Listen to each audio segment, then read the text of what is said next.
আলাইহিস সালাম প্রত্যেকটা পরীক্ষায় সফল হয়েছিলেন, যার ফলে আল্লাহ এত বেশি ভালোবেসেছেন যে তার আদর্শগুলো আল্লাহ তাআলা আজ পর্যন্ত টিকিয়ে রেখেছেন। কিয়ামত পর্যন্ত এই বিধানগুলো পালিত হবে। সুবহানাল্লাহ পড়েন। وَإِذِ ابْتَلَى إِبْرَاهِيمَ رَبُّهُ بِكَلِمَاتٍ فَأَتَمَّهُنَّ। রাব্বুল আলামিন ইব্রাহিম নবীকে কিছু কালিমা দ্বারা পরীক্ষা করলেন। ফাআতাম্মাহুন্না, ইব্রাহিম নবী সেই পরীক্ষায় সব পরীক্ষায় তিনি উত্তীর্ণ হয়েছেন। আমার নবী জাতির পিতা ইব্রাহিম আলাইহিস সালামকে তাকে ঈমান দিয়ে পরীক্ষা করলেন, জাতি থেকে আলাদা করে দিলেন, মা বাবা থেকে আলাদা হয়ে গেলেন, এমনকি পরিবার থেকে আলাদা হয়ে গেলেন। সব পরীক্ষায় তিনি সাকসেস হয়েছেন। এরপর রাব্বুল আলামিন এমন বয়সে তিনি উপনীত হয়েছেন যেই বয়সে গিয়ে আর সন্তান হয় না, বার্ধক্যে গিয়ে পৌঁছে গিয়েছেন। এমন এক বয়সে যেই বয়সে গিয়ে আর সন্তান হবে না। নারীরা বন্ধা হয় না, ইব্রাহিম আলাইহিস সালামের স্ত্রী তিনিও বন্ধা হয়ে গিয়েছেন, আর সন্তান হবে না। আল্লাহ বলছে আমি তোমাকে একটা সন্তান দিব। কি দিব? একটা সন্তান দিব। ইব্রাহিম আলাইহিস সালাম বলছে আল্লাহ এমন এক বয়সে পৌঁছে গিয়েছি, এই বয়সে তো আর সন্তান হবে না। আল্লাহ একটা সন্তান দিলেন ইসমাঈল আলাইহিস সালামকে। কাকে দিলেন? ইসমাঈল আলাইহিস সালামকে দিলেন। তো 90 বছর বয়স, কোথাও আছে 84 বছর বয়স, কোথাও আছে 94, বিভিন্ন বর্ণনায় বিভিন্ন কথা আছে। তো এই বয়সে গিয়ে যখন একটা সন্তানকে পাওয়া যায়, সন্তানের প্রতি মহব্বতটা কেমন হবে একটু বলেন তো? কম হবে না বেশি হবে? অল্প বেশি না অনেক বেশি? অনেক বেশি। যাদের সন্তান নাই ওই তারা সন্তানকে কি পরিমাণ ভালোবাসে, অন্যের বাচ্চা দেখলে কতটা মায়া মহব্বত ভালোবাসা বেরিয়ে আসে একটু দেখবেন। যাদের সন্তান হয় না ওরা ছোট বাচ্চা দেখলে কি যে মায়া, কি যে ভালোবাসা কাজ করে, কত যে আল্লাহর কাছে দোয়া করে। ঠিক ইব্রাহিম আলাইহিস সালাম আল্লাহর কাছে দোয়া করেছে, আল্লাহ আমার একটা সন্তান দাও। কিন্তু ইব্রাহিম আলাইহিস সালাম ধৈর্য হারায়নি। কি হারায়নি? ধৈর্য হারায়নি। আল্লাহর কাছে দোয়া করেছে, আল্লাহ শেষ বয়সে একটা বাচ্চা দিয়েছে। এত বেশি মায়া, এত বেশি মহব্বত। যখন বয়স হলো 7 বছর অথবা 13 বছর বয়স, ইব্রাহিম আলাইহিস সালামকে আল্লাহ পরীক্ষা করতে চাইলেন। কি করতে চাইলেন? পরীক্ষা। আরে ইব্রাহিম তো আমারে অনেক বেশি ভালোবাসতো, ইব্রাহিম আমার সাথে প্রেম খেলা খেলেছে, আমাকে বেশি মহব্বত করেছে ইব্রাহিম। আজকে আমি সন্তান দিলাম, ইব্রাহিম তো দেখি সন্তানকেই বেশি ভালোবাসছে। তো দেখি আমি ইব্রাহিমকে একটা পরীক্ষা নেই, আসলে ইব্রাহিম তার সন্তানের প্রতি বেশি ভালোবেসে ফেললো নাকি আমাকেই বেশি ভালোবাসে। আল্লাহ পরীক্ষা নিলেন, স্বপ্নের মাধ্যমে দেখালেন, ও ইব্রাহিম তুমি তোমার প্রিয় বস্তুটাকে কুরবানি করো। কি করো? প্রিয় জিনিসটাকে কুরবানি করো। কি জিনিস বলেন তো? সবাই বলেন কি জিনিস? আমাদের হৃদয়ের, আমাদের অন্তরের, আমাদের এক একজনের এক একটা প্রিয় জিনিস আছে, আছে না নাই? কুরবানি করে আমরা কুরবানি দিচ্ছি, কিন্তু আল্লাহ সুবহানাহু ওয়া তাআলা ইব্রাহিম আলাইহিস সালামের কুরবানি নিয়েছেন ওইটার, যে ইব্রাহিম তোমার কাছে সবচেয়ে প্রিয় জিনিস যেটা, ওইটা কুরবানি দাও। আমাদের কারোর কাছে বেশি প্রিয় জিনিস হচ্ছে আমাদের স্ত্রী, ঠিক কিনা? কারোর সন্তান, কারোর সম্পদ, কারো টাকা পয়সা, কারো আবার বাইক, এগুলো হচ্ছে আমাদের প্রিয় জিনিস। আবার কারোর কাছে গার্লফ্রেন্ড, বয়ফ্রেন্ড, এগুলো হচ্ছে প্রিয় জিনিস। প্রিয় ভাই, আপনি কুরবানির আগে আরেকটা কুরবানি দেন। আল্লাহ বলেছে তোমার প্রিয় জিনিসটা কুরবানি দাও।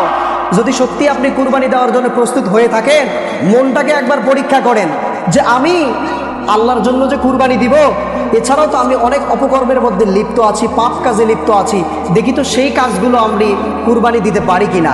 মনের কুরবানিটা হচ্ছে বড় কুরবানি, দেখি আমি অন্তরের কুরবানিটা করতে পারি কিনা।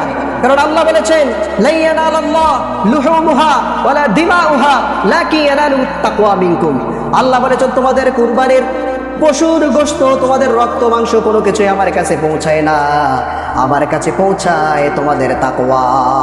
সুবহানাল্লাহ পড়েন। বিশ্বনবী বললেন ইন্নাল্লাহা লা ইয়ানজুরু ইলা সুওয়ারিকুম ওয়ালা ইলা আজসামিকুম। আল্লাহ তোমাদের চেহারার দিকে তাকান না, পোশাকের দিকে তাকান না, লাকিন ইয়ানজুরু ইলা কুলুবিকুম। আল্লাহ তোমাদের তাকওয়ার দিকে তাকান। কিসের দিকে তাকান? তাকওয়া বড় জিনিস। কথা বোঝা গেছে? তো আমরা একটু বিসর্জন দেই না, যারা অপকর্মে লিপ্ত আছি, যারা নামাজ পড়ছি না, এবার একটু কুরবানি দেই। কুরবানির আগেই আল্লাহর কাছে বলি আল্লাহ আমি এবার কুরবানি দিচ্ছি, আমি আর কোনোদিন নামাজ ত্যাগ করব না। কি সমস্যা হলো নাকি? নামাজের কথা বললে সমস্যা হলো না? আল্লাহ বলেছে প্রিয় জিনিসটা কুরবানি দাও। তো আপনার তো নামাজ পড়তে ভালো লাগে না, এবার পড়েন, পড়ে আল্লাহকে বলেন আল্লাহ আমার নামাজ পড়তে ভালো লাগতো না, অলসতা লাগতো, কষ্ট হইতো, আমি কুরবানি করলাম নিজেকে, আজ থেকে কোনোদিন নামাজ ছাড়বো না। দেন কুরবানি দেন। মনের কুরবানি ভাই বড় কুরবানি। কথা বুঝলেন?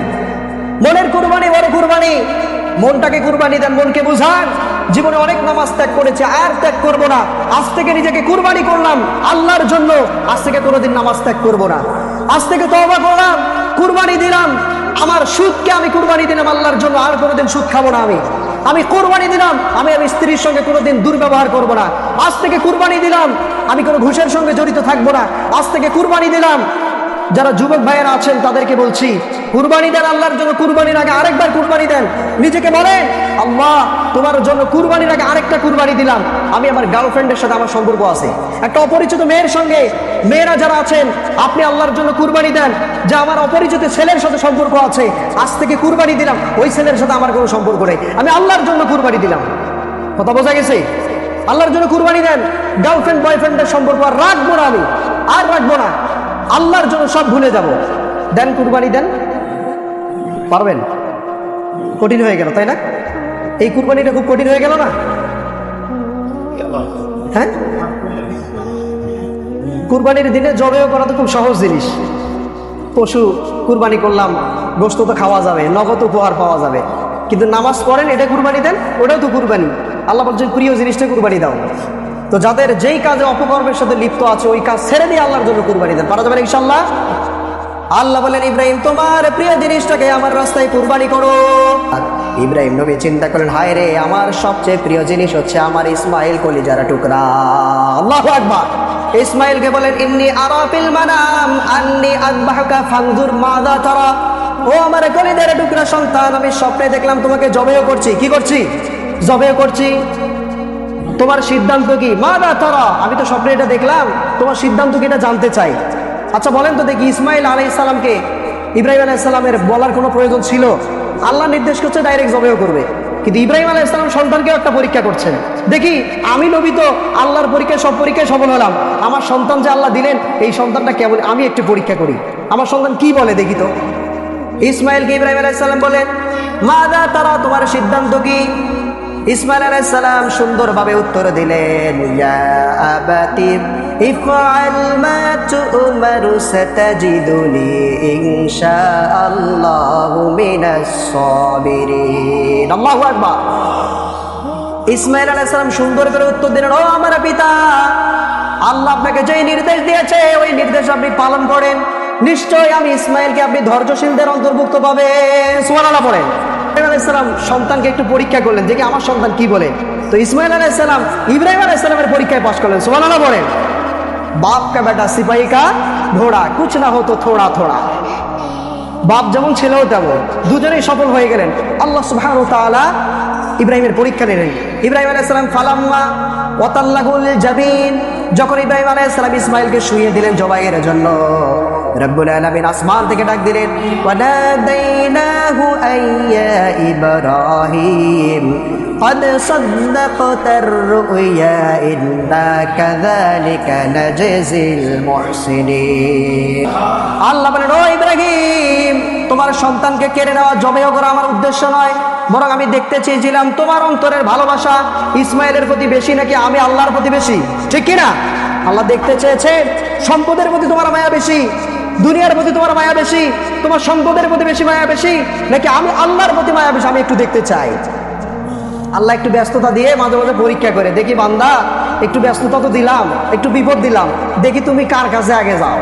বিপদে বললে আগে ডাক্তার, আগে ফেসবুক, আগে ইউটিউব, আগে ফোন করে অমুকের কাছে দৌড় দেই। আল্লাহ বলে, বান্দা তুই তো বারবার আমার পরীক্ষা হেরে যাচ্ছিস, বারবার তোকে পরীক্ষা নিচ্ছি, দেখি বিপদ দিলাম, তুই কার কাছে আসিস, কারকে আগে নক করিস, আমি এটা দেখতে চাই। ইব্রাহিমকে আল্লাহ নক দিলেন, দেখতে চাই তোর ভালোবাসাটা কার প্রতি বেশি। ইব্রাহিম আলাইহিস সালাম কি করেছেন? সফল হয়েছেন, ঠিক কি না? ইব্রাহিম আলাইহিস সালামের মতো আমাদের সফলতা দরকার আছে না নাই? এজন্য কুরবানি আমাদেরকে করতে হবে, ইব্রাহিম আলাইহিস সালামের মতো বিসর্জন দিতে হবে। ওই রকম কুরবানি আল্লাহ আমাদের থেকে চেয়েছেন। ওই নিদর্শনটা, ওই ভালোবাসা, ওই নিদর্শন, ওই ঘটনাটা আল্লাহর কাছে এত সুন্দর, এত বেশি পছন্দনীয় হয়েছে, আল্লাহ সুবহানাহু ওয়া তাআলা তখন থেকে নিয়ে কিয়ামত পর্যন্ত এটাকে ইসলামের মধ্যে অন্তর্ভুক্ত করে দিয়েছেন। আল্লাহু আকবার।